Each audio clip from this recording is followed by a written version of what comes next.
You're watching Canadian Muslim News on Muslim Network TV from Toronto, Ontario. I'm Catherine Bullock. Assalamu alaikum and greetings of peace.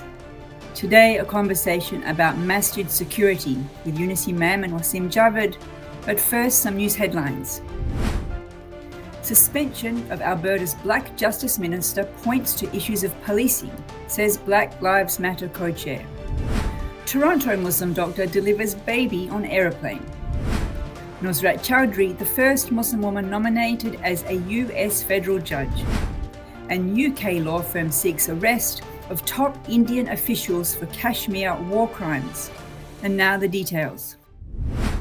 Canada's first Black Justice Minister, Casey Madhu, was suspended for calling Edmonton's Chief Police Officer Dale McPhee after getting a distracted driving ticket. Madhu claims that he called the chief to inquire whether he was racially profiled. Alberta's Justice Minister said that he paid the ticket promptly. Former co-chair of policing for Black Lives Matter Edmonton, Bashir Mohammed, told local media sources that there is a problem with policing in Alberta, especially for Black people. He says the controversy around Madhu's ticket shows an unwillingness to speak against policing power and systemic racism in policing. Toronto Muslim doctor Aisha Khatib said it was pretty spectacular to have delivered a baby while on a flight to Entebbe, Uganda, according to the CBC. An announcement on the flight asked if there was a doctor among the passengers. Khatib says she immediately decided to help the Ugandan woman deliver her baby. Khatib was assisted by two other healthcare workers, an oncology nurse and a pediatrician. The baby was named Miracle Aisha after Khatib. Khatib gave Miracle her gold necklace with the name Aisha in Arabic on it so that she could remember Khatib, who delivered her in the air. Nusrat Choudhury and 7 others were nominated for the position of federal judge by US President Joe Biden on Wednesday. Choudhury will be the first Muslim woman and Bangladeshi-American judge if the nomination is accepted. She is the legal director at the American Civil Liberties Union in Illinois and has previously worked as deputy director of the ACLU's Racial Justice Program.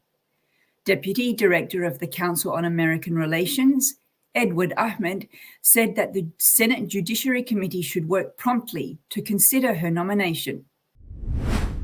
A UK-based legal investigation firm filed an application calling on the British police to arrest Indian government officials for war crimes in Indian-administered Jammu and Kashmir.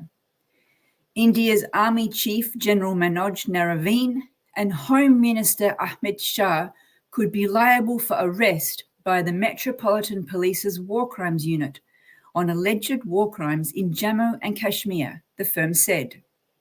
Speaking to Anadolu agency, Hakan Kamuz, the director of the firm, said that this is the first legal action against Indian Prime Minister Narendra Modi and his government and military officials. That's it for the news.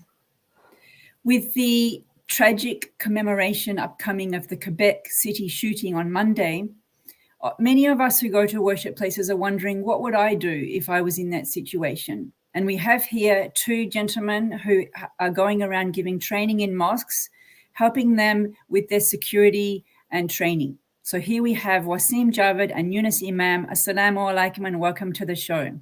Walaikum salam, it's a pleasure. Walaikum salam, it's a pleasure. Thank you. It's good to have you with us. It's a very sad reason that we have to have you on this show to talk about this topic, but it's very good to be proactive, obviously. You've started something called the Salam Project. Brother Waseem, I know that you're the president. Tell us about why you brought this project into existence. You know, the Quebec City shooting had a huge impact on us really thinking about this project. And what we found that security in general in mosques was a weak point. It's something that we never really discussed. And since we didn't discuss it, we never planned for it. So as a result, we got together with a bunch of law enforcement professionals, some in the private sector, some in the public sector, and various stakeholders in the Muslim and in general, the place of worship community. And we came up with this program as an answer, as a proactive measure to really assist our places of worship in being more aware. And Brother Younus, if you can just tell us a little bit about some of the activities that you've been working with the Salam Project. Yeah, so Alhamdulillah, I think at this point we've done about over 130 plus presentations at different places of worship. That's not just limited to mosques, but it's also some churches as well, right?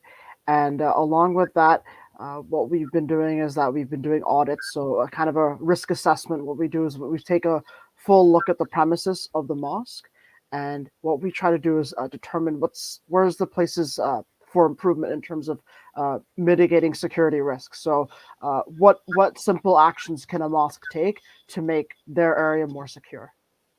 And give us an example. I used to be on a mosque board. What would be an example of something? So I think the easiest one that sticks out for me is that a lot of mosques might have don't have any first aid kits installed, or if they do have first aid kits installed, they might not actually maintain them or fill them up or anything like that. So it's important to do regular checkups of those first aid kits. Sometimes a mosque has most people who go to the mosque have no idea where the emergency exits are.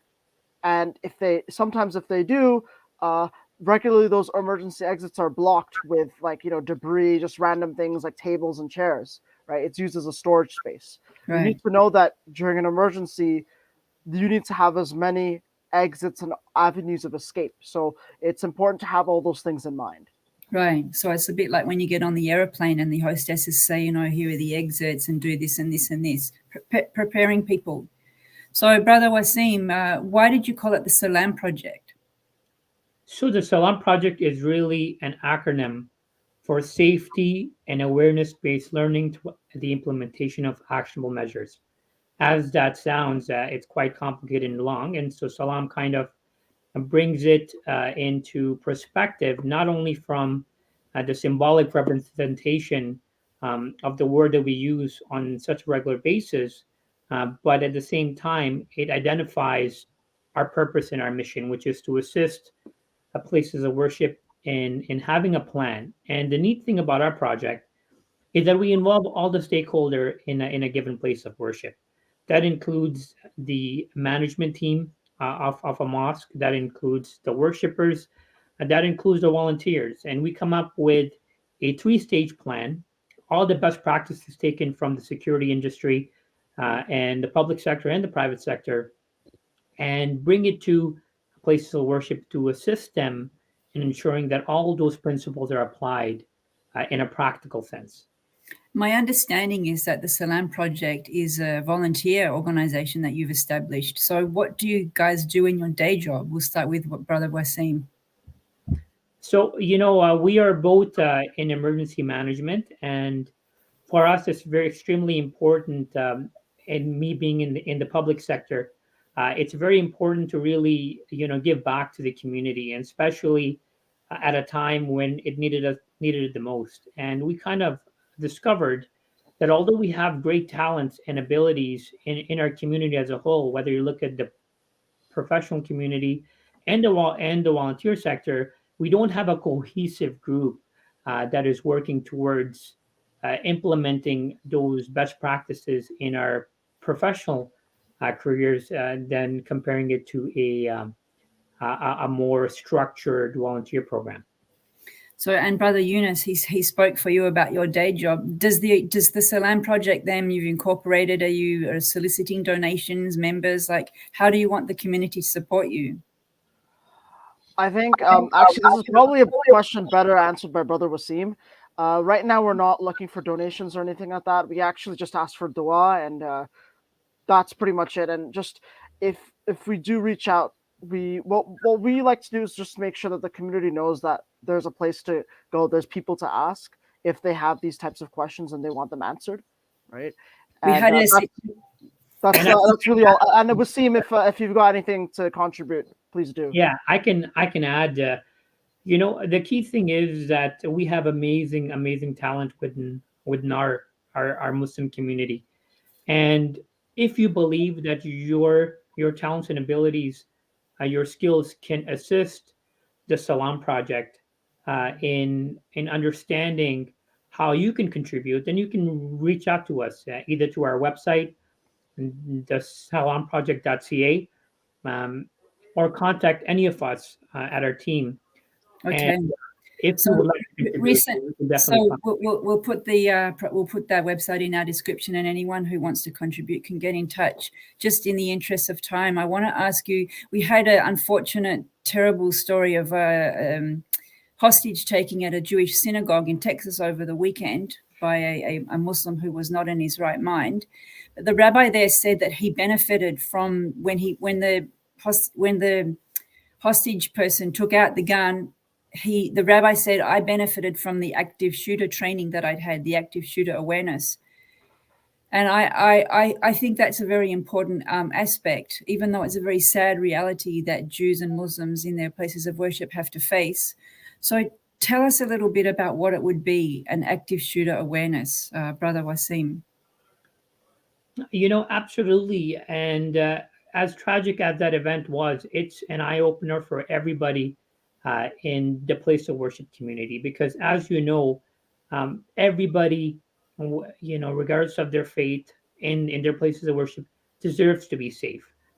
And what we are trying to achieve, and what other organizations are trying to achieve, is to build skills, to build resiliency, to build awareness. And just because building awareness is a process, that process is enhanced by training, by education. And that is what our project is trying to achieve, is trying to build the skills and abilities, a very, very simple, in a practical sense, to help people react in an emergency in the best possible, giving them the best possible chances of being successful. And Brother Younus, I noticed that your organization had recently done a presentation to a Muslim high school in Mississauga, which is in Ontario.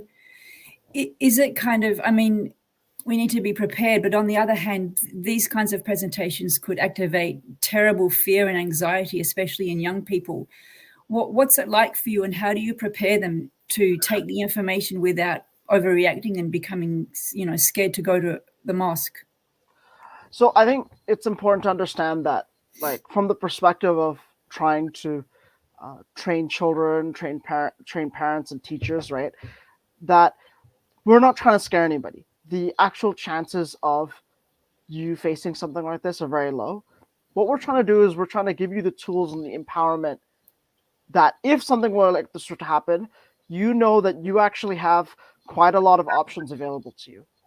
So if somebody is coming and is acting suspiciously, there's a lot of warning signs that they usually throw out, and you can actually take action. You know where your exits are, right? Do you know where you can hide? Do you know that where you if you need to fight back against something? Do you know the strategy to do that?